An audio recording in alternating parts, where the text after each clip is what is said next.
Aslam lolly کو دعوت دیتے ہیں. اسلم لالی صاحب کانسٹیٹیوشن اور لیگل اسپیکٹس کے حوالے سے بات کرنا چاہیں گے جو بھی اس معاملے میں.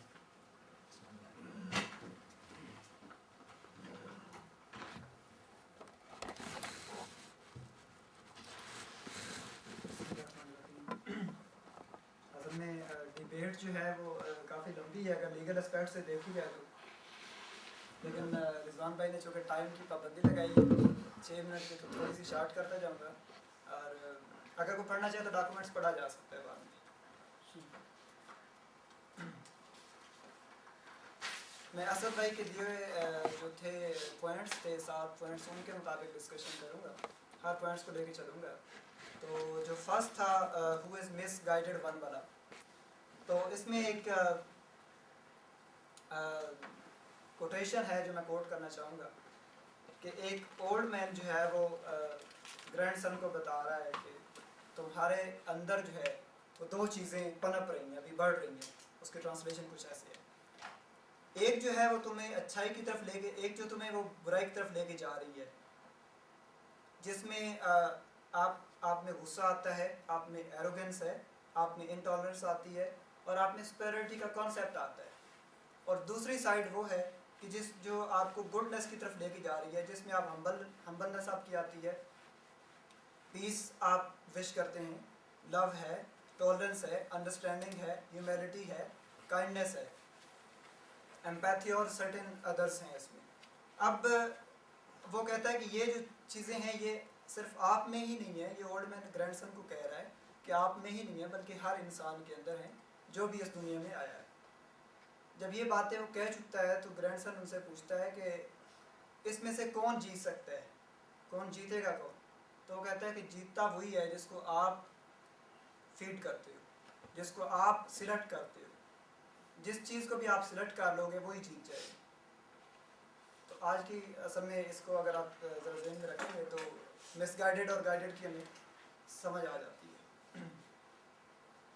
اگر اس کو مزید دیکھیں تو لال مسجد کے حوالے سے 1965 میں جب یہ مسجد بنی ہے، اس کی آپ اگر ہسٹری کو دیکھیں، جیسے راشد بھائی نے اس کی پریویس ہسٹری بتائی ہے، تو مولانا عبداللہ اور جو موجودہ وہاں کی گورنمنٹ تھی ایوب خان کے دور سے لے کر، تو ایک یہ کریٹڈ جو لال مسجد ہے یہ بائی ملٹری ہے، بائی ملٹری کریٹڈ ہے، کسی تیسرے ادارے نے اس کو کریٹ نہیں کیا.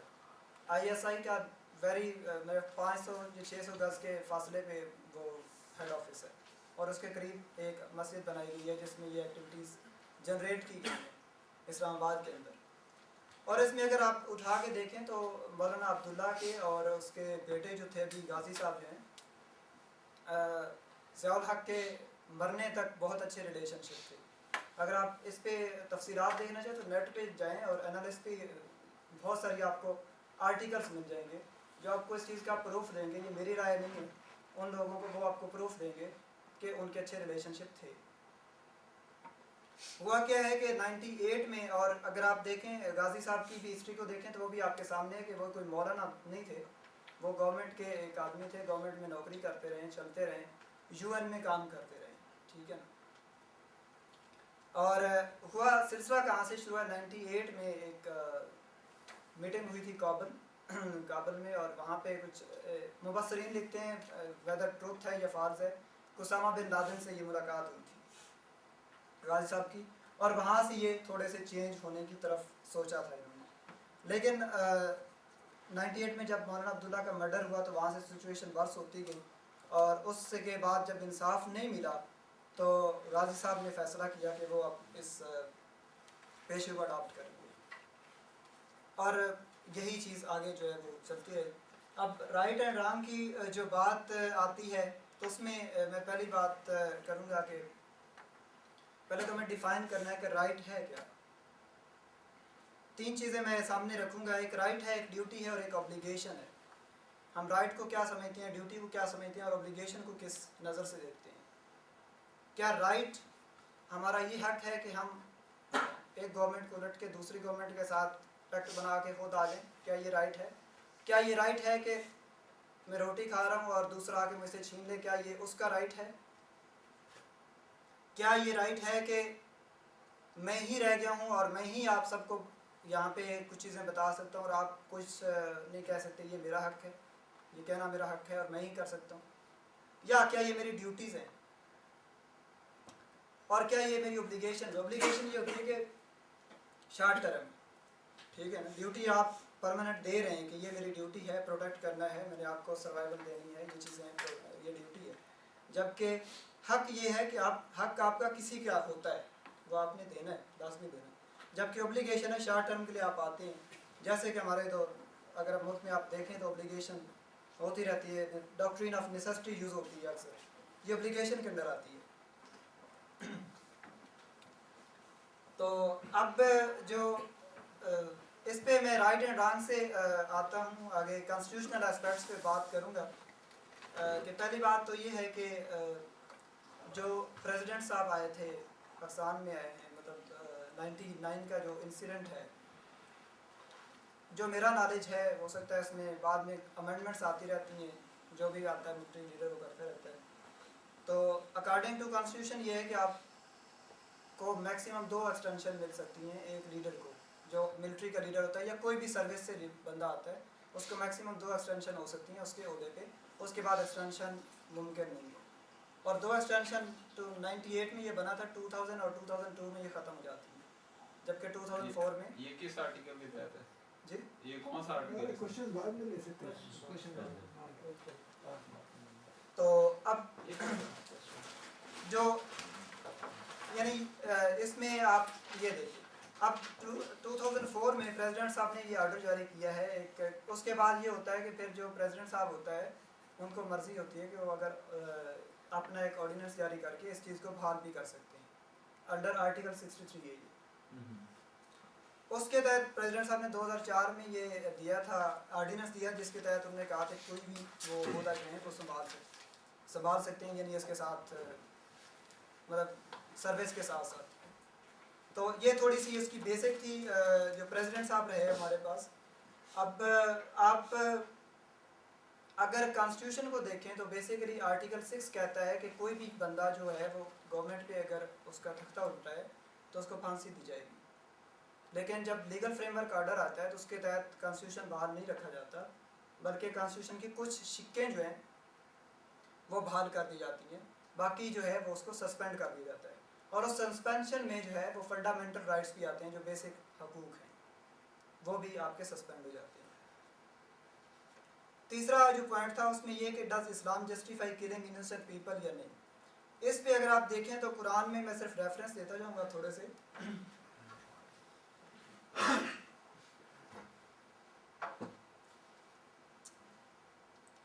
قرآن میں دیکھیں تو سورۃ المائدہ ہے جو ہمیں سب سے پہلی گائیڈنس دیتی ہے، آیا نمبر 32 ہے، جس میں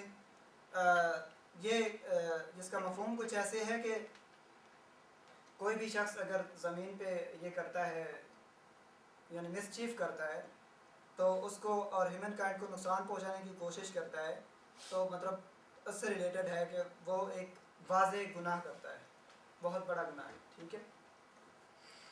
پھر اس میں اگر سورۃ الانعام میں دیکھیں تو اس میں یہ کہ جس نے کسی شخص کی لائف لی ہے اور اللہ اس کو جو ہے وہ مقدس نہیں سمجھتا، ٹھیک ہے۔ پھر حدیث میں آ جاتی ہیں، اگر آپ اس میں حدیث بخاری میں چلے جائیں تو وہاں پہ مل جاتی ہیں آپ کو۔ اس طرح اگر یہ تو قرآن اور حدیث کے، اگر غیر مسلم کو دیکھیں تو وہ کیا سمجھتے ہیں، اسلام کو وہ کیا سمجھتے ہیں، تو انہوں نے بھی اصل میں یہی چیزیں ہیں کہ منگول نے 13 سینچری میں اٹیک کیا تھا اور انہوں نے ختم کرنے کی کوشش کی تھی، لیکن وہ ابھی تک اسلام وہاں سے ختم نہیں ہو سکا، دوبارہ ریوائیو ہوا ہے وہ بغداد جو ہے۔ لاسٹ کی میں بات کروں گا تو universal declaration of human rights ہے 1948، اس کے آرٹیکل 18 کہتا ہے کہ کسی بھی شخص کو فریڈم جو ہے وہ مکمل طور پر آزادی حاصل ہے، اس میں یعنی ریلیجن سمیت جو ہے ایوری اسپیکٹ پہ ہے۔ پھر اگر آپ مختلف دنیا کے مختلف لاز کو اٹھا کے دیکھیں تو یو ایس کانسٹیٹیوشن میں بھی یہ چیز مینشن ہے، میساچوسیٹ لا جو ہے اسٹیٹ اس میں بھی مینشن ہے، اور کینیڈین جو ہے چارٹر آف رائٹس اس میں مینشن ہے ریلیجن کی پریکٹس، فرینچ ہیومن ڈکلریشن پہ مینشن ہے، آسٹریلین کانسٹیٹیوشن پہ مینشن ہے یہ چیز، اگر آپ گریس میں چلے جائیں تو وہاں پہ ہے، لیکن وہاں پہ ایک پابندی ہے کہ آپ کسی شخص کو کنورٹ نہیں کر سکتے، یہ وہاں پہ پابندی ہے۔ اس کے علاوہ پھر انٹرنیشنل کنونشن ہے جو کہ UN نے سائن کیے ہیں اور جو کہ ہماری گورنمنٹ نے بھی سائن کیے ہوئے ہیں، جس کے تحت آپ کو ریلیجن کی پریکٹس کی اجازت ہے۔ اور چائلڈ رائٹس پہ بات آتی ہے اس میں کنونشنز میں، آپ کے سول اور پولیٹیکل رائٹس ہیں۔ اب پھر اس میں جو ایک یہ آتی ہے کویسچن، یہ تھوڑے سے لاز کے حوالے سے تھے، اور ہمارا کانسٹیٹیوشن جو ہے وہ بھی اس چیز کی آپ کو دیتا ہے۔ اگر آپ دیکھیں آرٹیکل جو ہے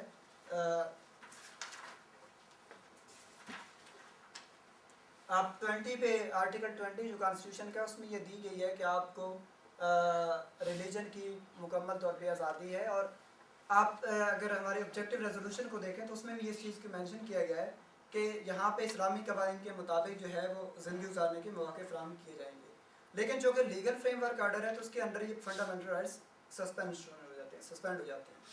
تو یہ تھوڑے سے اس میں تھے، اگر آپ مزید اس کو دیکھنا چاہیں تو کافی سارے ایسی چیزیں دی ہوئی ہیں جو کہ آپ کر سکتے ہیں۔ اور پھر اس میں یہ ہے کہ ڈفرینٹ جو انالسٹ ہیں انہوں نے دی ہیں، جس میں اگر آپ پاکستانی کو پڑھنا چاہیں تو ڈاکٹر حسن نواز گردیزی ہے، اس نے بہت اچھا لکھا ہوا ہے، ابھی ریسنٹلی اس کے آرٹیکلز آئے ہیں۔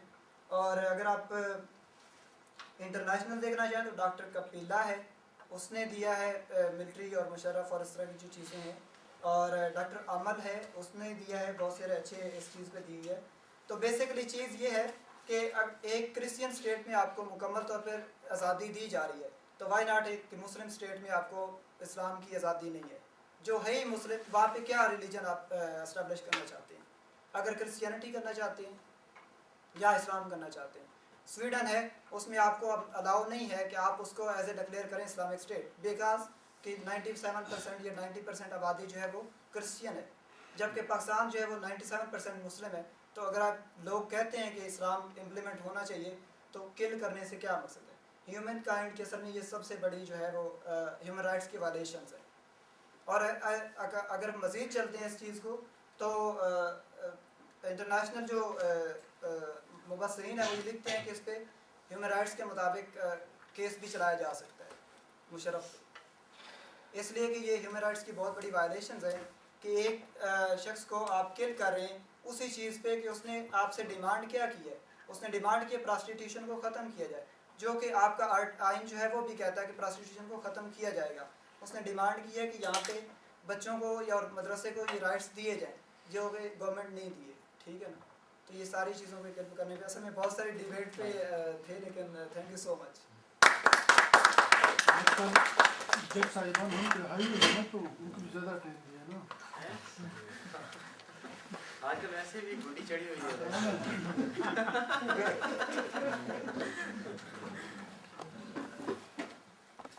تھینک یو ویری مچ جی۔ اس کے بعد ریاض بھائی کو دعوت دیتے ہیں۔ ریاض بھائی اسلام، پاکستان اور سازشی عناصر سے بات کرنا چاہتے ہیں۔ ہم امید کرتے ہیں کہ ریاض بھائی زیادہ ٹائم نہیں لیں گے۔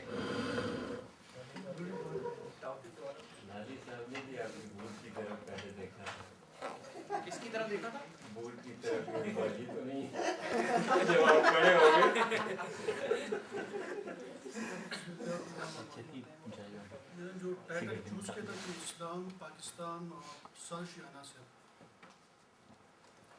جب حصول پاکستان کا مقصد کیا تھا، جب قائد مینس میں تو قائد پیغمبر کہتا ہوں لیکن محمد علی جناح جب آئے تو انہوں نے لوگوں کو یہ کہا بھائی ہم آپ کو آپ کی اصولوں، آپ کی اسلامی روایت کے مطابق زندگی گزارنے کا موقع دیں گے، کہ اس سے پہلے برٹش گورنمنٹ کے دور میں کوئی ایسے مسئلے نہیں تھے، نہ لڑائیاں تھیں، نہ دہشت گردی تھی۔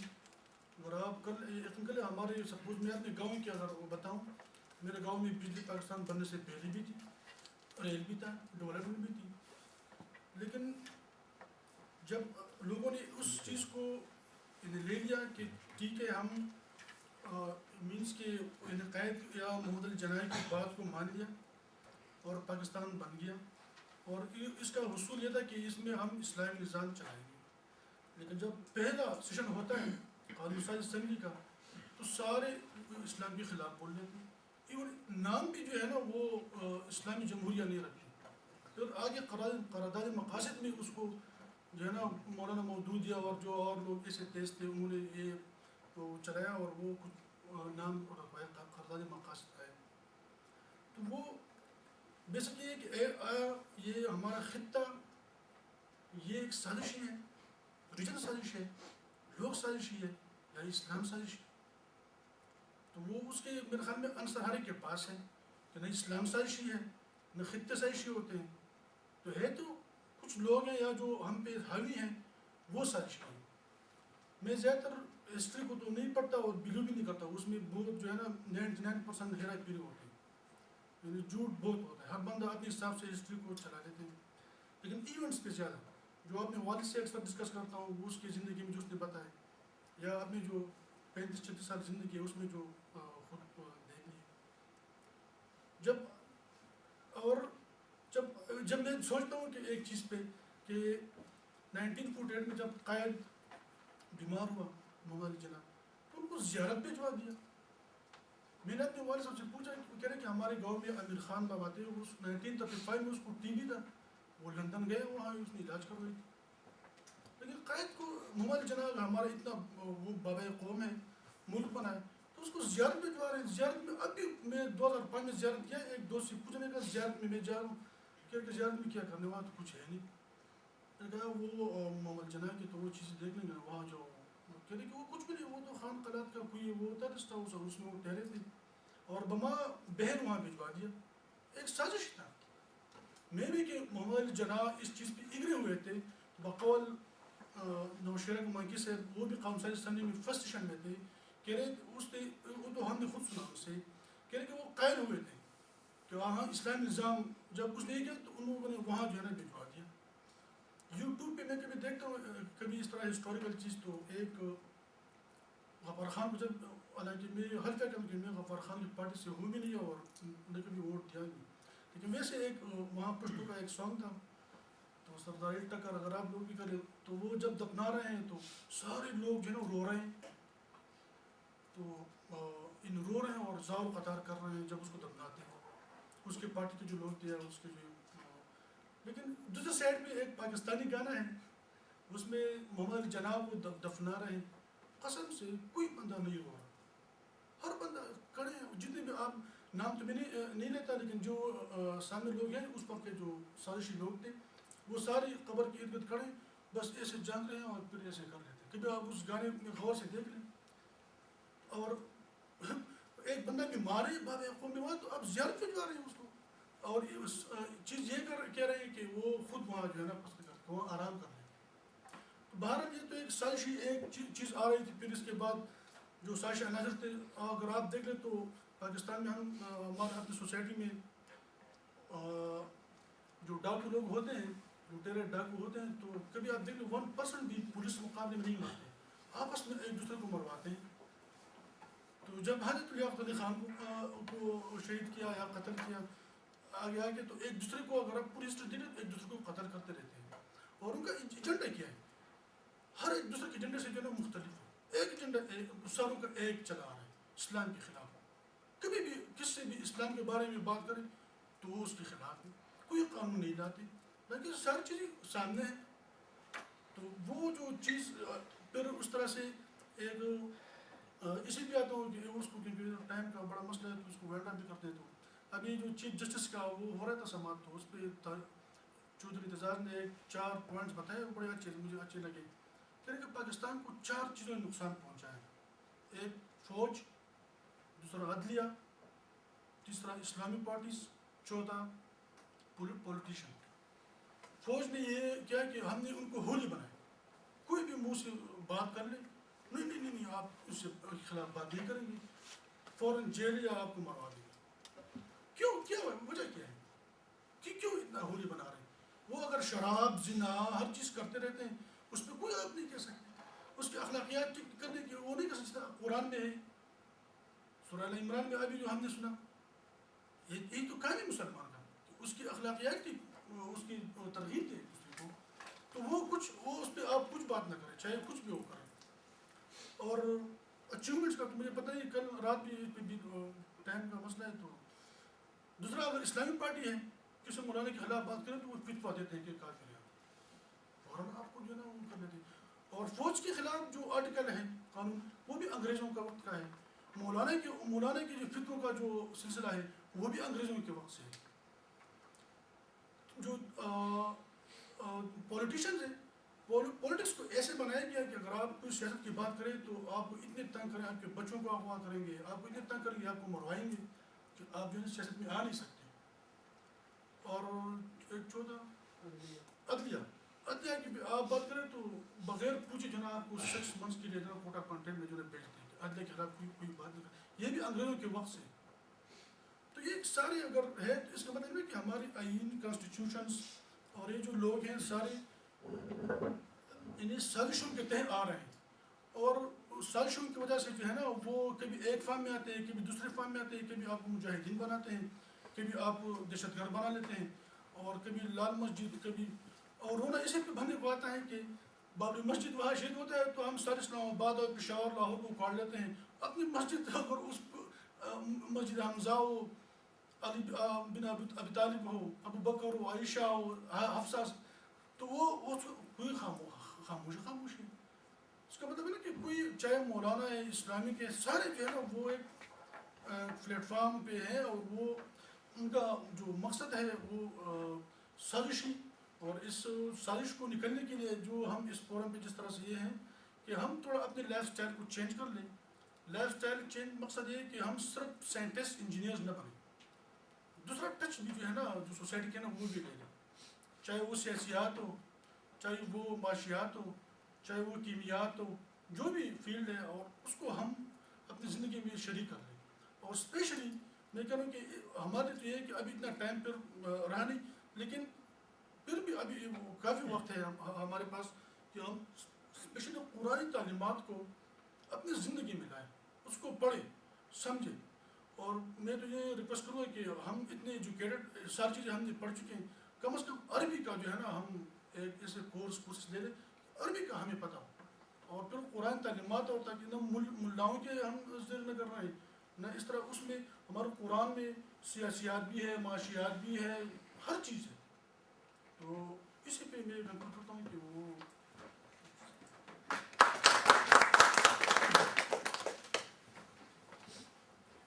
اجاز بھائی, Lal Masjid from international perspective.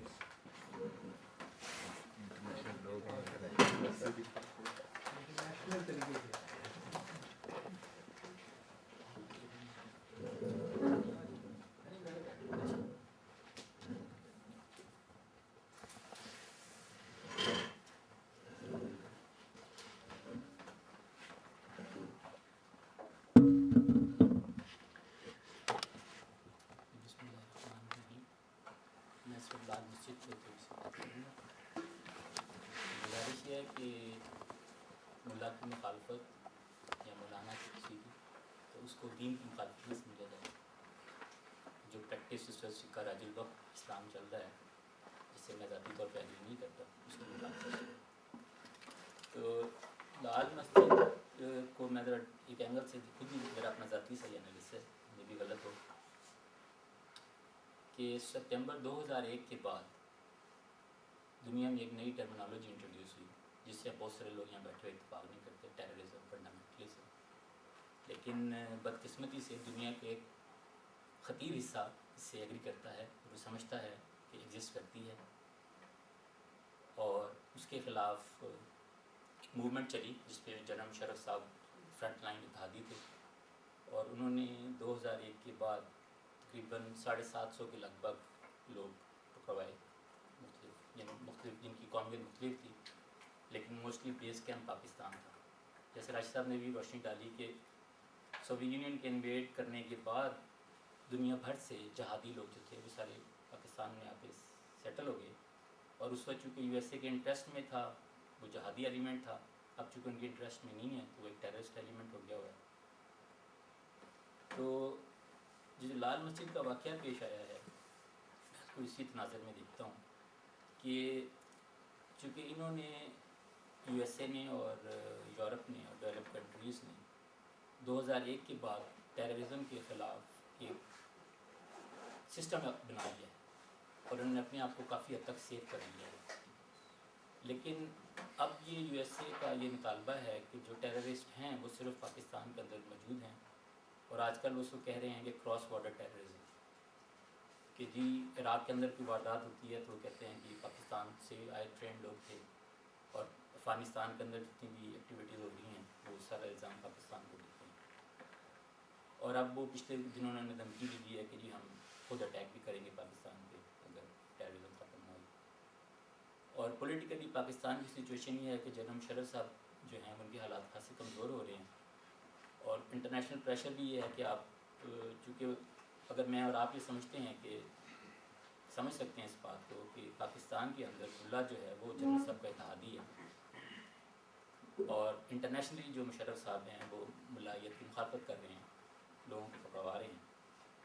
تو اب وہ باہر سے تو انہوں نے سارے لوگ پکڑ لیے، باہر انہوں نے ایک سسٹم ہی اسٹیبلش کر لیا اپنے آپ کو سیو کرنے کے لیے. اب انگلینڈ میں واقع ہوا اس کی کڑیاں جا کے پاکستان سے ملی، عراق میں بھی جو واقع ہوا اس کی کڑیاں پاکستان سے ملتی ہیں، اور کراس بارڈر افغانستان کے اندر. تو وہ یہ پریشرائز کر رہے ہیں کہ آپ جو ہے انٹرنلی ختم کریں اس کو، ٹیررزم. ان کا سخت پریشر ہے اس پر مشرف، اور مشرف پر دوسرا مشرف کو یہ ہے کہ اس گورنمنٹ ختم ہونے کے چانسز تھے شاید ابھی بھی. تو جنرل صاحب نے یہ سارا ڈرامہ اسٹیج کیا تھا لال مسجد کا، کہ ان کو یہ یقین دلانے کے لیے کہ مجھے اگر آپ موقع دیں کچھ عرصہ اور حکومت میں رہنے کا تو میں اپنے ہاتھوں سے ان اللہ کو ختم کروں گا. اور اس کے لیے یہ چھوٹا انہوں نے 800 بندے مروا دیے ہیں. اور اس میں مجھے لگتا ہے جو لیٹسٹ ان کی اس کے واقعے کے بعد جو ایکٹیویٹیز ہیں شاید اس میں وہ سکسیزفل بھی ہو گئے ہیں، اور موسٹ پرابلی ان کو شاید اپنی اور مل جائے 5 سال کو حکومت کرنے. میرا یہ چھوٹا سا انالیسس ہے اس سارے قصے کے بارے میں. Thank you very much. Ejaz پہ مجھے کھڑا نہیں ہونا پڑا. اس کے بعد سعد بھائی تشریف لائیں گے، انہوں نے وعدہ کیا تھا کہ 2 منٹ لیں گے.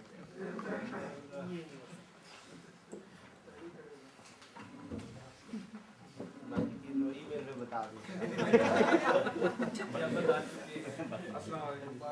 زیادہ تفصیل میں جائے بغیر میں صرف کچھ چیزوں پہ زور دینا چاہوں گا. اور وہ پہلی بات یہ کہ یہاں پہ ہم سب لوگ ماشاء اللہ جمع ہیں اور ایک بات کے اوپر ایک فکر رکھتے ہیں اور سوچ رکھتے ہیں، اس وجہ سے ہم یہاں پہ موجود ہیں اس بات کو بات کرنے کے لیے. لیکن بات یہ کہ ایک طریقے سے بات کرنا لازم ہے، اور اس بحث سے میرا خیال ہے 2 گھنٹے بھی لگتے ہیں، 1.5 گھنٹہ لگتا ہے، 3 گھنٹہ لگتا ہے، شاید ہم اپنے جوابات تک نہ پہنچ سکیں.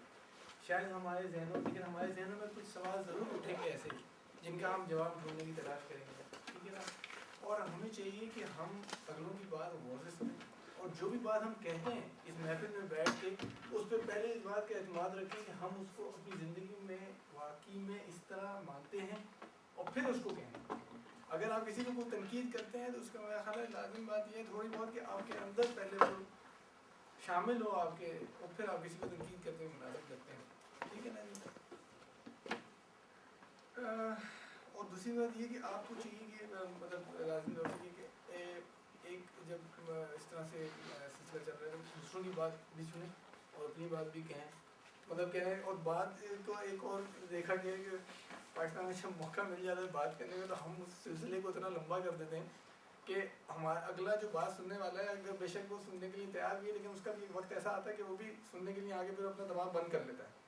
تو اس کے دماغ بند ہونے سے پہلے اپنی بات کو بند کر لیں، ورنہ اگر اس کا دماغ بند ہو گیا تو آپ نے بڑی اچھی بات آخر میں کرنی ہوگی اور وہ بات رہ جائے گی، وہاں پہ پھر فائدہ نہیں ہوگا. یہ چھوٹی چھوٹی باتیں ہیں. خیر، اور ایک اور چیز یہ ہے کہ کئی لوگوں کے ذہنوں میں سوال اٹھ سکتا ہے کہ یہاں بیٹھ کے جو 20 بندے ہیں یہاں پہ یہ ہماری زندگیوں میں اور یہ اس کو یہاں پہ بیٹھ کے کیا فرق لا سکتا ہے. لیکن میں آپ کو بتاتا چلوں کہ تاریخ اس بات کی گواہ ہے کہ کچھ لوگ جن کے ذہنوں میں ایک چیز اور ایک بات کی فکر تھی انہوں نے کئی سارے پہاڑوں کو ہلا دیا. اس بات کو کبھی نہ سمجھیں کہ آپ نے اگر یہاں 15 یا 20 بندے بیٹھیں تو آپ کو اپنی زندگیوں میں یا اپنے ساتھ والے لوگوں کی زندگی میں فرق نہیں لا سکتے. اس ذہن کو اس چیز کو اپنے ذہن سے نکال دیں اور پھر اس ڈسکشن کو شروع کریں اور ایک پازیٹیو مائنڈ کے ساتھ، اور اس بات سے کہ ہم اس کے اوپر اگر ہمیں آج سارے جواب نہیں بھی ملتے تو ہم اس کو کم از کم اپنی زندگیوں میں آگے سوالوں کے جواب ڈھونڈنے کی کوشش کریں. Thank you so much. I hope Thank